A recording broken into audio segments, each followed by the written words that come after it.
ladies and gentlemen, boys and girls, to another episode of Paradise ASMR. On today's episode, we're going to continue James and the Giant Peach on what's going to happen now that the peach is grown and the aunts want a piece of this magical prize. So, if you like what you're seeing and hearing, be sure to like, share, and subscribe for some of this real good, feel good stuff. So let's get to it.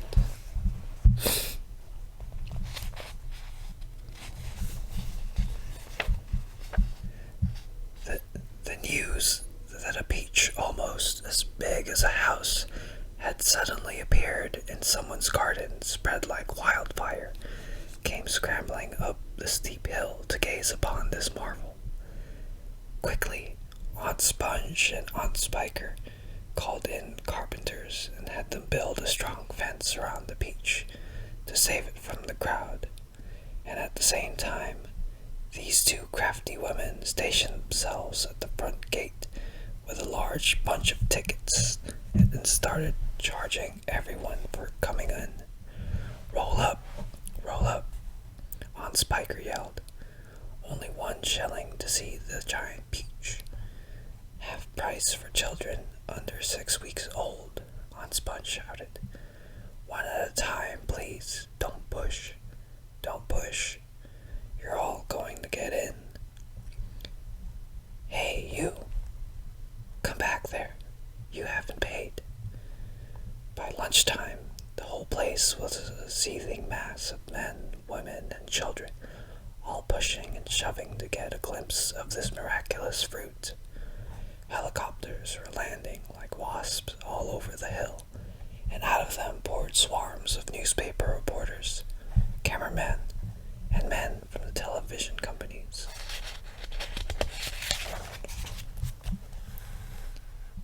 It'll cost you double to bring in the camera, Aunt Spiker shouted. All right, they answered. We don't care. And the money came rolling into the pockets of the 2 greedy aunts. But while all this excitement was going on outside, poor James was forced to stay locked in his bedroom, peeping through the bars of his window at the crowds below. The disgusting little brute will only get in everyone's way if we let him wander about, Aunt Spiker had said early that morning. Oh, please, he had begged. I haven't met any other children for years and years and years, and there are going to be lots of them down there for me to play with, and perhaps I could help you with the tickets. Shut up, Aunt Sponge had snapped. Your Aunt Spiker and I are about to become millionaires, and the last thing we want is the likes of you messing things up and getting in the way. Later, when the evening of the first day came and the people had all gone home, the aunts unlocked James's door and ordered him to go outside and pick up all the banana skins and orange peel and bits of paper that the crowd had left behind. Could I please have something to eat first? He asked. I haven't had a thing all day. No, they shouted, kicking him out of the door. We're too busy to make food. We are counting our money. But it's dark, cried James. Get out, they hailed, and stay out until you've cleaned up all the mess. The door slammed. The key turned in the lock. Chapter 9. Hungry and trembling, James stood alone out in the open, wondering what to do. The night was all around him now, and high overhead a wild white moon was riding in the sky. There was not a sound, not a movement anywhere.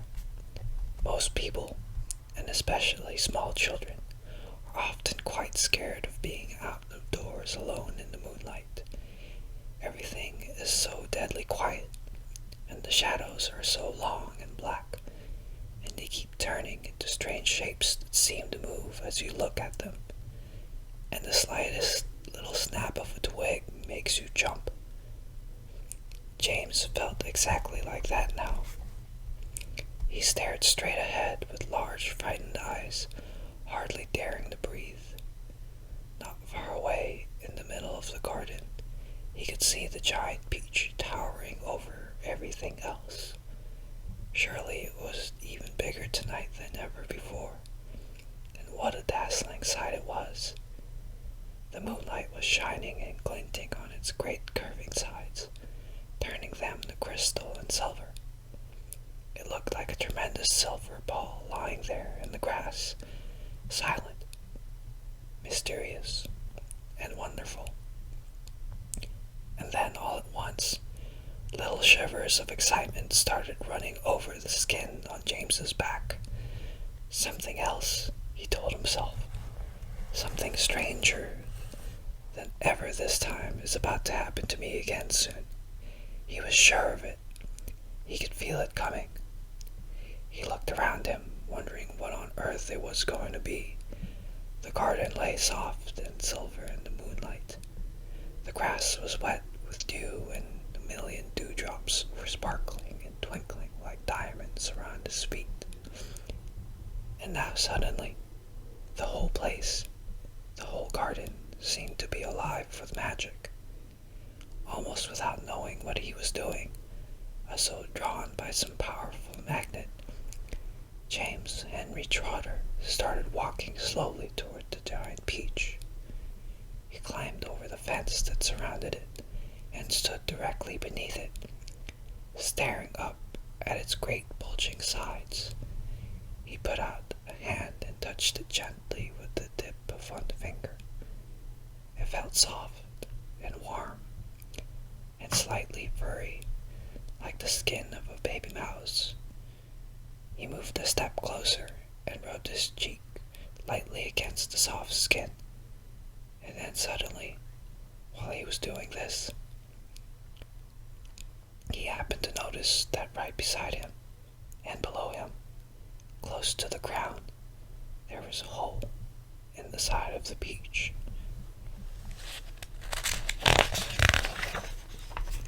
Chapter 10. It was quite a large hole, the sort of thing an animal about the size of a fox might have made. James knelt down in front of it and poked his head and shoulders inside. He crawled in. He kept on crawling. This isn't just a hole, he thought excitedly. It's a tunnel. The tunnel was damp and murky, and all around him there was the curious, bittersweet smell of fresh peach. The floor was soggy under his knees. The walls were wet and sticky, and peach juice was dripping from the ceiling. James opened his mouth and caught some of it on his tongue. It tasted delicious. He was crawling uphill now, as though the tunnel were leading straight toward the very center of the gigantic fruit. Every few seconds he paused and took a bite out of the wall. The peach flesh was sweet and juicy and marvelously refreshing. He crawled on for several more yards, and then suddenly, bang! The top of his head bumped into something extremely hard, blocking his way. He glanced up. In front of him, there was a solid wall that seemed at first as though it were made of wood. He touched it with his fingers. It certainly felt like wood, except that it was very jagged, full of deep grooves. Good heavens, he said. I know what this is. I've come to the stone in the middle of the peach. Then he noticed there was a small door cut into the face of the peach stone. He gave a push. It swung open. He crawled through it, and before he had time to glance up and see where he was, he heard a voice saying,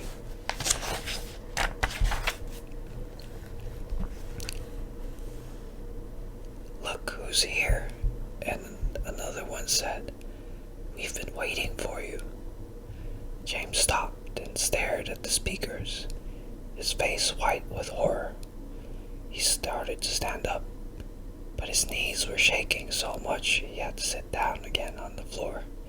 He glanced behind him, thinking he could bolt back into the tunnel the way he had come, but the doorway had disappeared. There was now only a solid brown wall behind him. That's it for this week, ladies and gentlemen. So if you want to see more of this real good stuff, be sure to like, share, and subscribe. And I will see you on the next one.